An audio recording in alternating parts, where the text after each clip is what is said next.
Okay, here's my secret.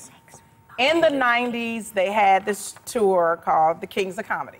And if for all of you who know, the Kings of Comedy was Steve Harvey, Cedric the Entertainer, D.L. Hughley, and Bernie Mac. But they decided that they needed to have the Queens of Comedy, which was Monique, Samore, Adele Givens, and Laura Hayes. I have been offered a position in the Queens of Comedy, and I turned it down. Because I wanted to know the details of the deal. And, you know, as comics, Aisha, yes, you know, you want to know the details of the deal. Are you being put in a position where you're not getting paid enough? So I was like... A lot of times they're funny with their money. Right. Yeah. So I was like, go on, that's right. So I was like, go on, do your thing. Fabulous. So the Queens of Comedy end up making a tape, concert tape, concert film. So they became very, very successful. And for those of us in the comedy game, especially in urban comedy, you were being questioned. Why weren't you a part of?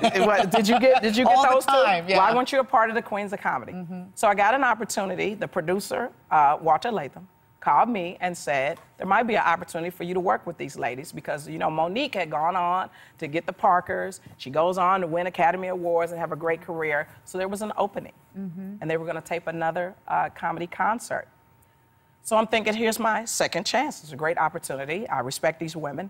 And there's a conference call.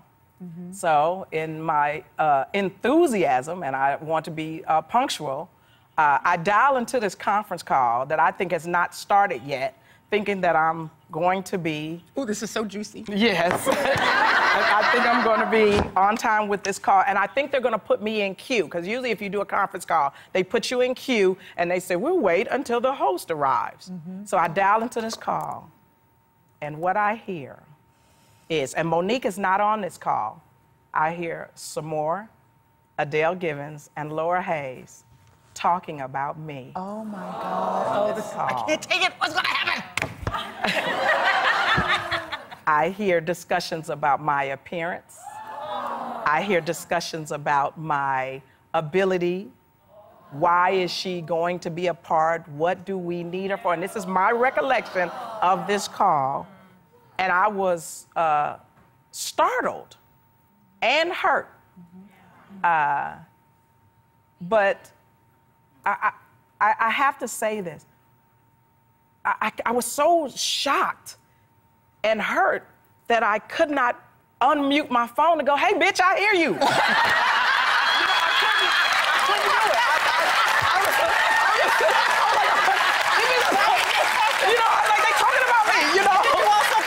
To hear what they were saying, or did you feel like you wanted to? Hell yeah! So I stayed on all of the call with my phone on mute, but I thought, take notes. Yeah. Listen, because rarely would we hear someone talking about us and saying what they truly feel about us. So I'm like, oh, okay, right on, okay. And I'm thinking, I ain't did that, but you know, and then after I listened to all this, and I want every woman to hear this, I was bruised, but I wasn't broken. Yeah. I wasn't broken. So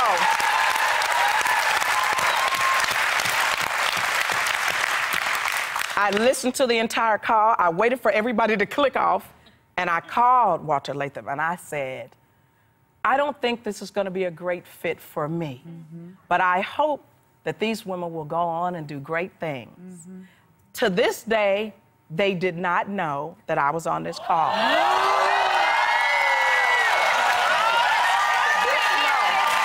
not know. And it gets better. I have worked with Laura Hayes on Beauty Shop after this call. I worked with Adele Givens on Hilarious after this call. I just saw some more at the Neighborhood Awards in Atlanta after this call because I decided, instead of being angry and vengeful, I decided to take the truth of what they're saying and their right to have an opinion and make myself an even better person. And I know you're probably thinking, well, why are you saying it now? Because I'm right where I belong.